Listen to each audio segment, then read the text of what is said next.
Are you questioning my pronunciation? I spent a Hello, lot of. everyone. Here we are live recording from the studios in Miami, Florida. Well, we're actually in different places right now. I'm Brooklyn Murphy, one of the film judges with the Miami Science Fiction International Film Festival, and we are interviewing today Alexander Auffermann from Germany, who has made this fabulous little film called The Innovation Officer. We also have Troy Brunier here with us. Say hi, Troy. Greetings, everybody. Greetings and salutations. I'm in the And space station here, orbiting between the Earth and the Moon, and we're monitoring the telemetry coming from Deutschland. Deutschland live. Alexander Auffermann. Yes, Tell us hello. a Thank you little very bit much. about you. How long have you been a filmmaker? Where did you study? Where do you live? Yeah, so I'm Alexander Auffermann from Germany. We already know that yet, and I'm an art director in an advertising agency. Previously, I was a sergeant in the German army, the Bundeswehr, and I made films and movies my whole time. When we were kids, my brother and me, we made some short action movies and fantasy stuff. I was Batman and the Terminator. And I love it. Many more. Yeah. So after my time in the Bundeswehr, I studied graphic design, and last year I finished my master degree in creative direction, and my master thesis was the innovation officer, and that's why I'm here now. Oh, wow. This was your master's thesis. Yeah. Wow. That's awesome. That's fantastic. And tell us what it's all about. What's the concept behind it, but like the overall, like what's it really about? Okay, so it's a study of the imbalance between innovation and technology within the human culture in the form of a fictional dystopia. And it's based on the research questions of what a society is like in which the balance between technology and innovation has slipped in favor of technology, and ask what possibilities exist to restore this balance. And the answer is the Innovation Battalion of Special Weapons, a special unit that can influence brainwaves via some kind of rifle. Wow. That sounds like something that we're using today, isn't it? That's isn't why, it yeah. one of those microwave guns that are causing trouble? It's possible. I don't know, but what I know is that the beta waves, the brain waves, beta waves are dominated when we consuming social media and everything what makes us focus on something. So the default network mode of the brain, the so-called daydreaming modus, this is where the alpha waves are dominated. They cannot emerge, but this is the place where the brain comes up with ideas. So the technology is pushing down these daydreaming modus because we are all the time just scrolling and for the search for the next dopamine kick. Wow. That's scary. That's scary at the same time. It is scary. I mean, I'm getting goosebumps just when you just said that, because I was mentioning earlier that after I watched the film, I was kind of scared. And it's not even a spooky film. It was just so. Yeah, it's some kind of mirror. So that was current. the mission. Yeah, it's so current with the times. Like you open up your film with all the little emojis and the little social media platforms, and then you just go into this hardcore like militia kind of into the looking for people, and these people are completely unaware that they're being hunted in a way. So what inspired this production? What inspired you to do this? What I said in the beginning, that I was at the Bundeswehr, and so I served in a technical battalion. Furthermore, there are technical officers, and in general, warfare becomes increasingly technical. So Wow. why are there no innovative battalions, or what would like to be an innovation officer, and when would we need him? So I played a long time with the term innovation officer, and after a while and some other sides of my studies, I read about Max Bense. He was a German philosopher and university professor, including in the Ulm University of Design in the long tradition of Bauhaus. And he contrasted technology and innovation as two sides of the process of civilization. So on the one side of the coin, we have the technology with its automation. For example, a microwave or a car is automation, and it creates space and regularity within the civilization. And we have humans as creative creatures. We must use this space to create art as a safe space for criticism and human development. Furthermore, art is the role of generating improvability, in other words, innovation. Wow. So wow, it's such an intellectual film and artistic. It's artistic, intellectual. You got so much rolled up in one, and it's just so impactful. Okay, thank you. Where did you shoot it, and how did you shoot it? So I produced this with the 3D software Blender and various AI software. So there's some kind of meta aspect also in the production. So in the movie, innovation fights against technology, and I'm using AI technology to create this movie. So such softwares as Midjourney, DID, and also Unreal MetaHuman. But the most time it was created with the 3D software Blender. And you shot it like a phone, like you shot it, long-wise. Yes. This is a homage to Stanley Kubrick, 2001, The Monolith. When you can remember, he said this is the screen all the people are when you're sitting in the cinema. So, and also it's a mobile device. You are looking to yourself. Oh. Wow, I get goosebumps again. Brilliant. Thank you. What do you hope that your film, how it's going to impact people, like your audience, or not only your audience, but like as a generation or as a whole? Intended to raise awareness and questions the viewers' own use of modern technology, especially mobile devices and social media. So maybe they also get goosebumps because they feel, oh, I'm doing that myself all the time. Maybe I should get a step back from this technology and get out to the fresh air. Use your alpha brainwaves. Use your imagination. Exactly. That's.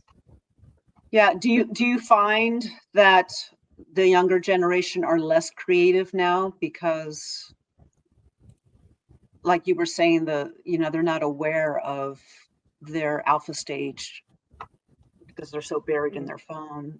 Like in Germany, over here the kids are just buried in their phone. I don't know what it's like in Germany. Is it like an addiction over there as well? Yes, kind of.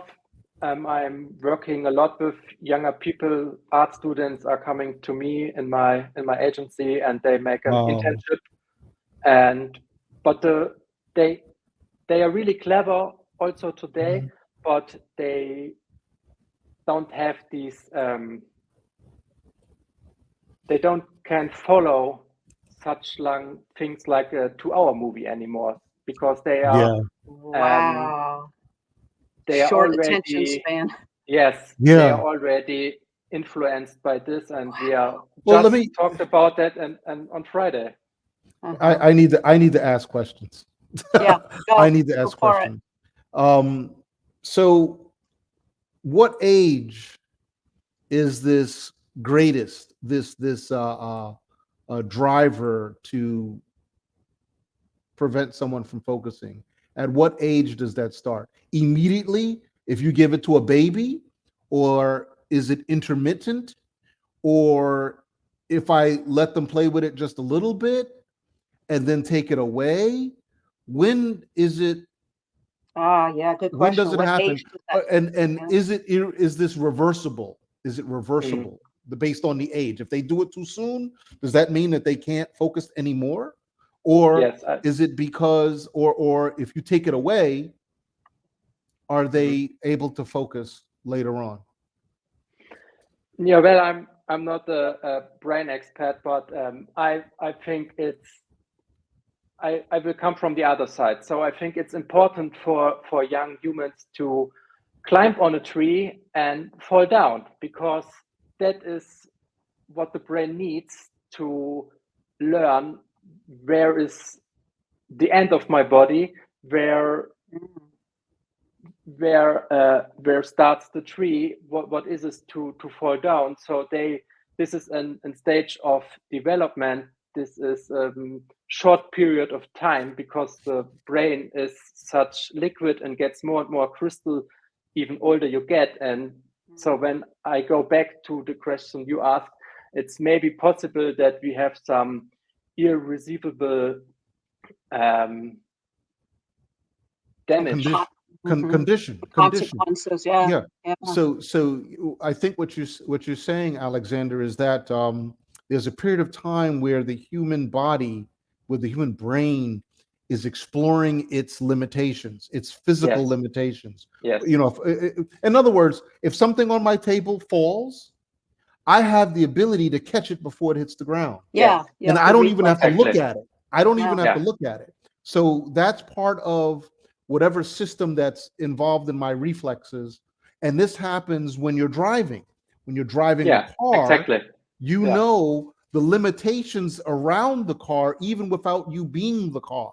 But you have this ability to perceive that that physical, or realistically geospatial surrounding, as small as it is, that a human being has, that a human being you gain when you're a child and you're riding your bike and doing all kind of crazy things with your bike, or you're with a kite, or flying a plane, or whatever it is. And as a child, if a child does not get to experience that, which is part of development, they don't know their boundaries. People, and that has a lot to do with confidence. Absolutely. And social skills too. So back on your entire filmmaking career, what has been your most challenging project that you've done? Is it this one?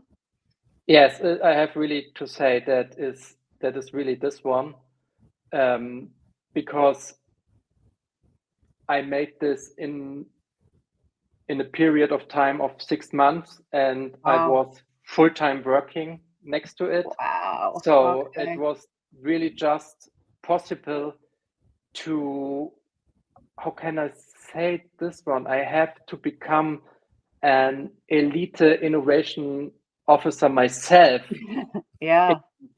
Like a method acting design to get so focused and crazy to get this work done.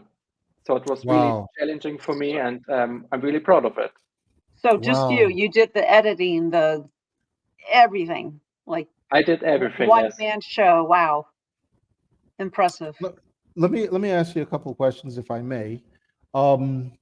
First, I watched the film, but does this Brooklyn, would you agree this is okay to show to children?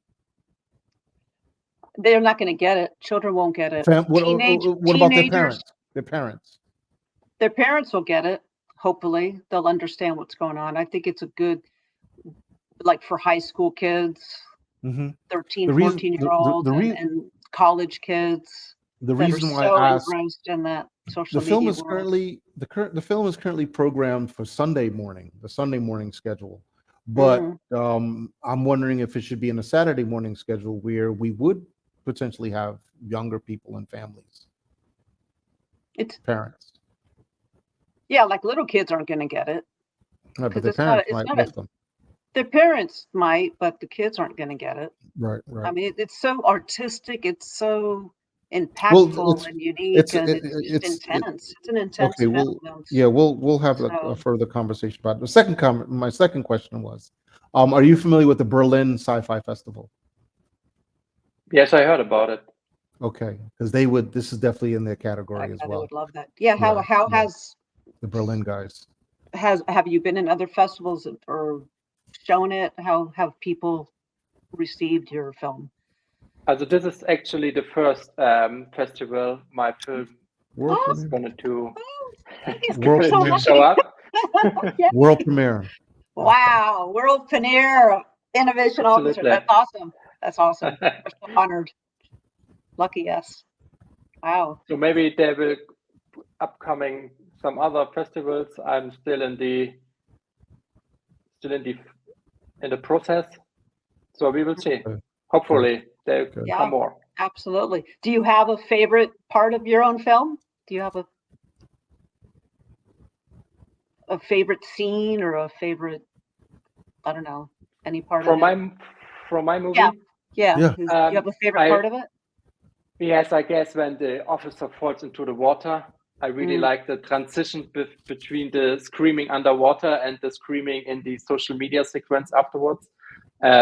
It's challenging, even for me, even today.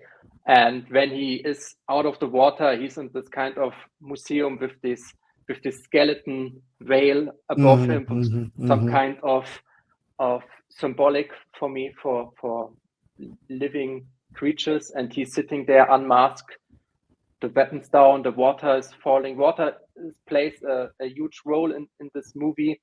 In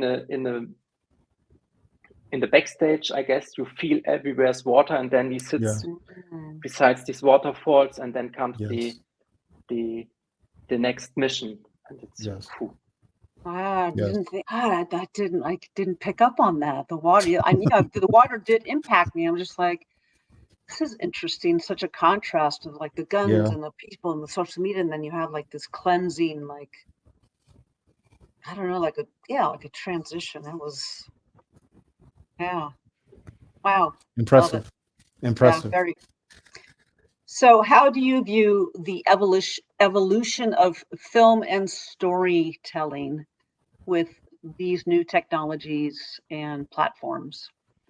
Yeah, I had a lot of discussions about that, and I think it's a big chance because it's all about the idea, and now you can create easily in the next time a wonderful movie, and when the idea is good, then it doesn't matter if it's an animated movie or a real movie or a AI movie or I don't know what, but when the idea is great, then it doesn't matter, and when the idea is not great, then it's a technical playground. So I'm absolutely positive, and it's some kind of a creative method for me. So I give that neural network something, then that neural network gives something to my network, and so we can start to play, and I can I pick that and I pick that and I create something new and I give it back to the artificial network, and then it's some kind of dialogue for me. Yeah, because I also see your film not only being shown like in a theater or film festivals, but it's almost like a gallery piece, like a museum, like a what do they call it, Troy? Exhibit. Yeah, like an exhibit, like a visual art exhibit. Because I could see that like in a gallery, like an installation piece of, Yeah. you know, like a big giant installation piece. Have you thought about submitting to galleries or Yes, okay. I thought about that. Yeah, maybe that's the next step. Yeah, we Yeah. do have I want to say there's one film that I spoke with just last week, that their film is actually they're in galleries. It's probably somebody that was recently interviewed. That their content is actually in an art exhibit first. It's there. Yeah, exhibit, it's one that's of what I the meant to short say. films. And it'll come to me in a second who it was. 'Cause Uh-huh. I just spoke with them 2 days ago. So you mentioned Stanley Kubrick earlier. Is he the one that started you in films, or is he like your biggest inspiration? Yes, nowadays he's my biggest inspiration, I would tell, Oh. but I didn't start with him, I have to say. It was Terminator 2, which is for me also it's one of my absolute, favorites. absolute brilliant movie. Oh, I've seen like 10 times. Yep. Absolutely. So then does that mean you're not a Star Wars fan or a Star Trek fan? Do you watch that genre of sci-fi, or are you more? No. I'm not so in that area. Yeah, that's Troy's little boat. Troy loves Star What? Trek. Yeah, Troy. Well, we love it. I didn't see that coming. So then what is your favorite film of all time? My favorite film of all time. If you were alone on an island and you only had one film to watch. Maybe Predator 1 or Heat. Oh, two very good Oh, choices. wow. I love the first Predator. That's one of my favorites. It's absolutely amazing. Brilliant crossover. Oh yeah, especially the sound. The sound design was brilliant, as was with yours. Obviously, you did the sound also, and the this is true. I love your sound design, and your whole scoring was just rich and this deep. was really a thing that I learned on the fly. How important is music and sound for a film, and how long it takes for a sequence to feel fluid. It's really a long process to make a 5-minute animation movie. It's incredible. Took you 6 months. Well, of course, you were working full time though. So if you had not been, it would have been 5.5. No, it would have been a lot shorter. So maybe you'll make a longer film next time. Do you see yourself making something like a feature or like? Yeah. What's next? What's next? Yes. Tell us what's next. I'm working on some prequels or sequels to the Innovation Officer on YouTube. Some short format movies, 15 seconds, and I'm just playing around with the technique, and I'm getting more and more familiar with the Blender technology. And yes, but in the end of the day, I have my comic. My bachelor thesis was a comic with animal figures. They fight for their printed universe, and it gets digital and morphed into a digital universe with AR. Maybe I work on the second one, or I made a video game. Interesting. Yeah, I'm floating around my universe looking what's coming up next. Wow. What an interesting mind you have, Alexander. Thank you very much. Any other questions from you, Troy? Well, he kind of covered the Star Wars, Star Trek thing, but Troy's going to go cry now that you're not a fan. I'm curious if you know The Expanse. I watched part of it.